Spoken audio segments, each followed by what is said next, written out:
Hello, I'm Orla Allen, medium and author, and I've been asked to do a series of videos talking about the tarot. So this deck that I'm using is the A.E. Waite Tarot, and basically the original origins of tarot isn't known. It's suspected to either come out of China, India or Egypt, but the first recorded point of origin would be into the port in France from Italy. From there, there's lots of different things that happened with it. But there was an original set of tarot done where they pinned it down to 78 cards, where they had the major arcana and the 4 minor arcana. And then this deck came out of the second kind of batch of those kind of foundation or the rules of tarot. But this deck has lasted through the test of time for various different reasons. So the Rider-Waite Tarot is considered to be the kind of parent of all the tarot that comes after it.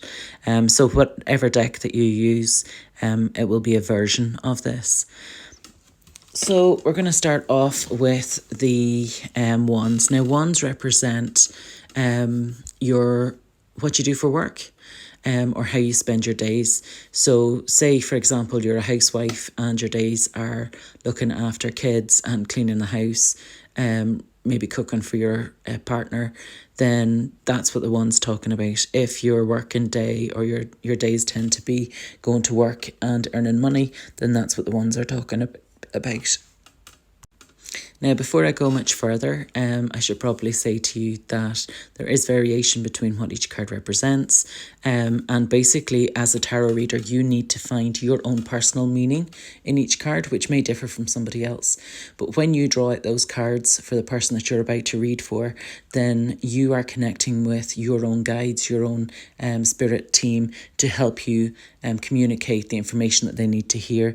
Now, tarot isn't written in stone. It's not predicting a future. And what it is doing is saying, this is the path you're on. This is where you're being guided to. This is where you're headed. So if you continue to go the way you're going, this is where you'll be. If you don't like where you're going to go, then you can make changes to that. So when you read out that in 6 months' time, X is going to happen, and 6 months' time happens and Y happens, then that person needs to look back at the changes that they made that veered off the path that they were on, or that veered off the path that you told them they were on. So if you're talking about them applying for a job, say in 3 months' time, and then by 4 months' time they have the new job, by 5 months' time they're earning more money, if they don't apply for that job in the first place, then that job's never going to happen. Okay, so that's the basis that you have to work from, that you're talking about guidance. I like to deal 2 sets of cards. I like to use playing cards because they're very straightforward and simple. They're very factual, whereas tarot, you can interpret an awful lot more into them. So I'll deal a set of tarot and I'll deal some playing cards over the top. Look at the playing cards first. And what usually happens is it talks about the 2 paths that the person are on. Sometimes there'll be more than 2 paths that somebody potentially could be on within the space of a year. But it will talk about, okay, if you apply for the job here, then this is what's going to happen. If you don't apply for the job here, then this is what's going to happen. And usually it will bring about perhaps a 5 of something, which will talk about where you need to make a decision. Either you're going to stick with this path you're on, you're going to have to accept that that's your future, or you make the change that you need to, but it does require you to take an action. And with a 5, there's also this element of, if you don't take action, then your hand will be forced. So if you decide that you want to do something like apply for a job, then you have empowered yourself. Whereas if you don't take that action and you let the universe force your hand, then what will happen is that you're coming at it from the back foot. So you're maybe having to deal with the redundancy at work. You're maybe having to deal with whatever the fallout is. And then you have to then make the change that you should have made in the first place anyway. So it kind of makes you, instead of empowering yourself, you're then coming at it from a point where you're almost fighting to survive until you get your head above water again. And you end up in pretty much the same place that you would have ended up, but you've spent maybe 3, 4, 5 months, maybe even longer, fighting to get out of the hole that you've put yourself into because you didn't make the choices that you were having to make. So, getting back to the cards, the very first card is a new beginning. So no matter what it is that it's talking about, it's a new beginning for the person. So it's something that's brand new, that hasn't happened before. And the example of the new job is with this first card. So it's a working situation. If it's a mother who's at home looking after her kids, it could be a new child. It could be a change of environment. So it could be where they maybe join a charity or a mother's group or something which gets them out of the house so that they're not in the house 24/7. Perhaps they're helping somebody, maybe they're caring for somebody, so the ace brings forward a new beginning, a new start. So the Two of Wands comes forward where, when you start a new job and you have to find your feet. So the two is very much about finding your feet. Now, if you look at the card, he's holding one wand and there's one wand behind him. The one behind him is fixed in place by this little kind of bracket thing here, whereas the one that he's holding it so he can control where it goes to. And there's a wand in his, or a world, not a wand, a world in his hand, which means that he has the world in his hand. Without looking too much into the card, then this kind of talks about where there's decisions need to be made. There's decisions that need to be made, and he needs to choose which path he's going to take.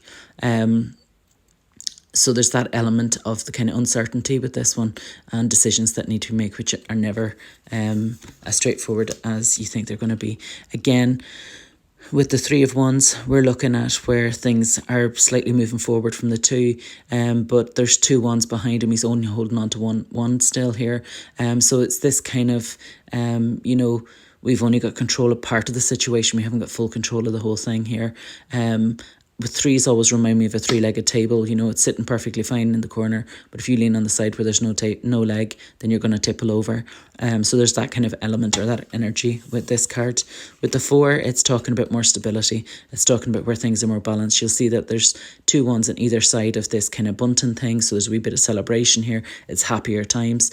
But again, if you look at the two people that are underneath it, one person's dancing for joy, one person's looking, they've got a bunch of flowers, so they're celebrating as well, but they're not really seeing the potential that they have. They're not really seeing the value in what they're holding. Perhaps they're even thinking the other person has more than I have.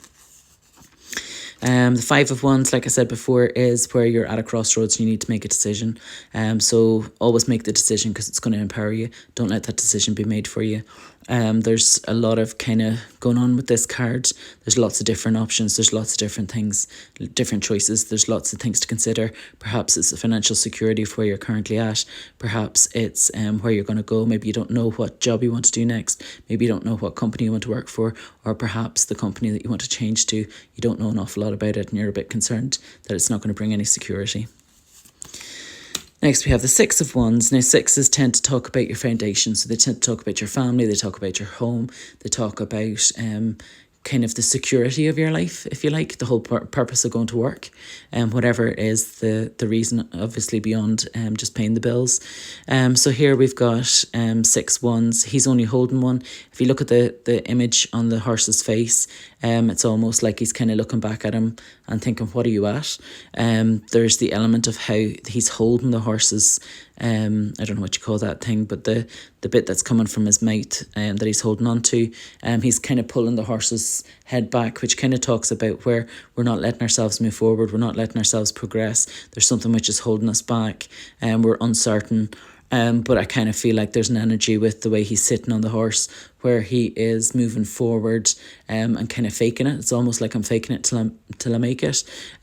So there's an awful lot of, although it kind of looks like he's winning, there's an awful lot in this card that's talking about kind of where we're holding ourselves back and where we're not helping ourselves move forward to create the dreams that we're looking for.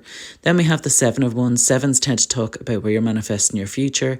If you look at the ground underneath him is tiny in comparison to the size of him. So it's very much in your hands. You've got control. It's how you want to live your life. this card.